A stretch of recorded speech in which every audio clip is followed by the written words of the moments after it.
Hello tout le monde. Pour ceux qui connaissent Laurent Alexandre, vous serez juste écœurés de ce qu'il va dire à propos du professeur Raoult.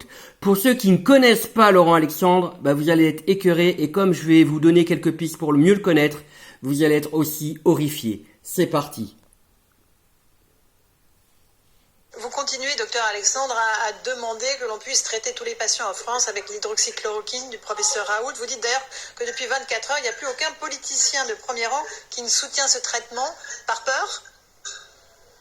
Alors non, moi je demande qu'on continue les études. Il est indispensable de savoir le plus vite possible si la chloroquine est mauvaise pour les malades, si elle n'a aucun effet ou si elle a un effet positif. Les résultats dont on dispose aujourd'hui ne permettent pas de trancher. On ne peut pas répondre à la question, la chloroquine aggrave les malades, augmente la mortalité, elle n'a aucun effet, ou elle a un petit effet positif.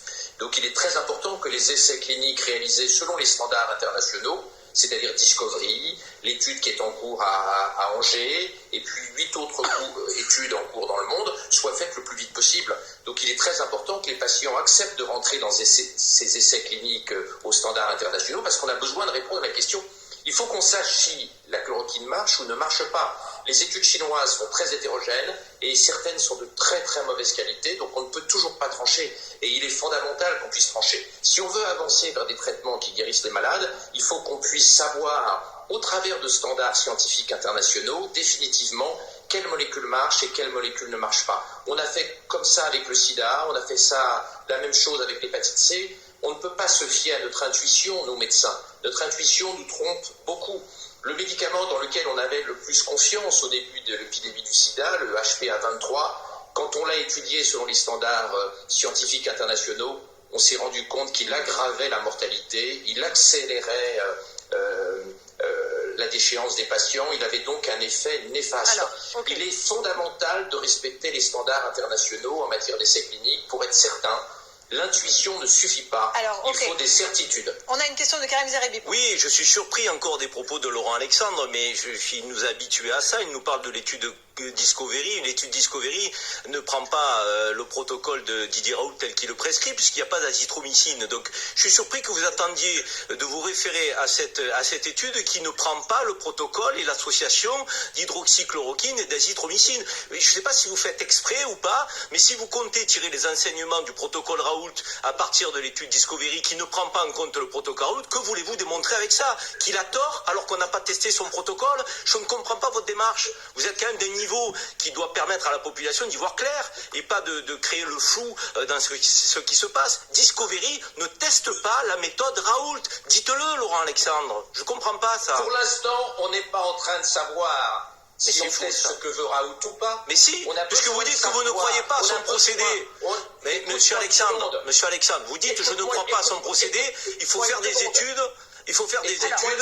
On a besoin de savoir si la chloroquine marche. On a besoin de savoir si la chloroquine marche ou pas en monothérapie d'abord. Il faut qu'on puisse répondre à la question sur la chloroquine sol. L'association, si on la traite d'emblée, l'association chloroquine-azithromycine, c'est éventuellement une autre étape.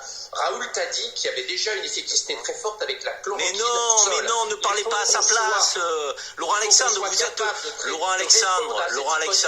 On ne va pas réinventer la pharmacologie en 2020. Non, mais il faut qu'on utilise les standards internationaux qui ont fait leur preuve dans le passé. Il faut d'abord répondre à la question, est-ce que la chloroquine marche ou ne marche pas? Allez, une question du docteur Inaoui Rosé. C'est fou parce que vous n'êtes pas honnête intellectuellement là, excusez-moi. Alors, juste reprendre... Bon voilà, vous avez déjà vu le personnage. Il est très agacé. Maintenant, je vais vous montrer une autre facette. Ce mec-là, c'est le chantre du transhumanisme, de l'humain augmenté, transformer les êtres humains en des êtres capables de rivaliser avec l'intelligence artificielle. C'est quelqu'un qui a déclaré un jour, devant des élèves d'une grande école, une haute école, c'était en 2018 je crois, vous retrouverez facilement sur YouTube, où il disait il y a les dieux et il y a les inutiles. C'est lui aussi, vous avez vu une vidéo tournée où il parlait des gilets jaunes en des termes qui étaient à vomir. Écoutez, c'est quelques secondes, un extrait de vidéo, je vous le mettrai en lien. Écoutez comment il parle des gens et d'intelligence artificielle. C'est hallucinant. Avec deux objectifs. Premier objectif qui est de favoriser le développement technologique de l'Europe en aidant à fabriquer des collaborateurs compétitifs. Vous avez bien lu. En aidant à fabriquer des collaborateurs compétitifs. C'est écrit, hein, je l'invente pas. Écoutez la suite. Puis le deuxième, c'est un objectif plus social. Il faut qu'on investisse pour trouver des techniques éducatives qui aident à faire grandir les gens moins doués. C'est pas facile. Aujourd'hui, il n'y a aucune technologie éducative qui permette de significativement augmenter le niveau des gens pas très intelligents. Mais c'est une urgence politique, sinon on aura un monde à deux vitesses. On aura un apartheid entre les gens intelligents et les gens moins doués qui seront laminés par l'intelligence artificielle. Il faut à tout prix qu'on évite de rentrer dans le monde que décrit Harari dans Homo Deus.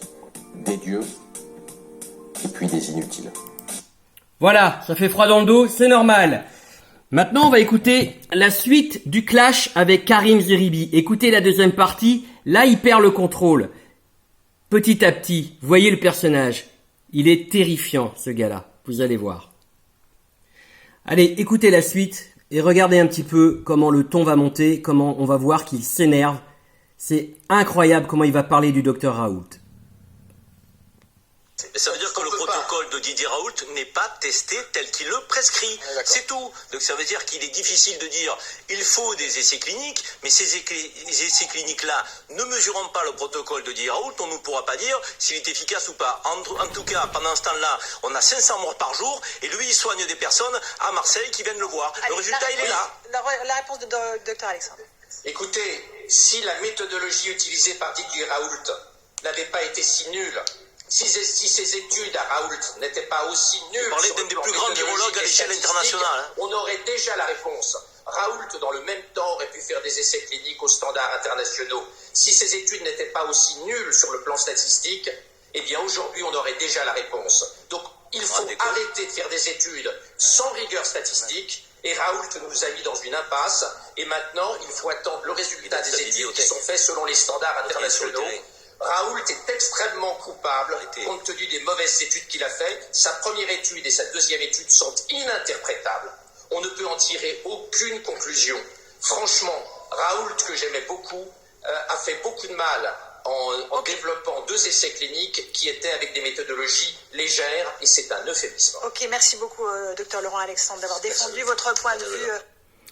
Bien, on va pas épiloguer. Inutile de vous préciser que ce mec-là est un proche de Macron dans les conseillers, qu'il a une vision de l'avenir et du futur, très impliqué dans de la recherche avec Google, etc.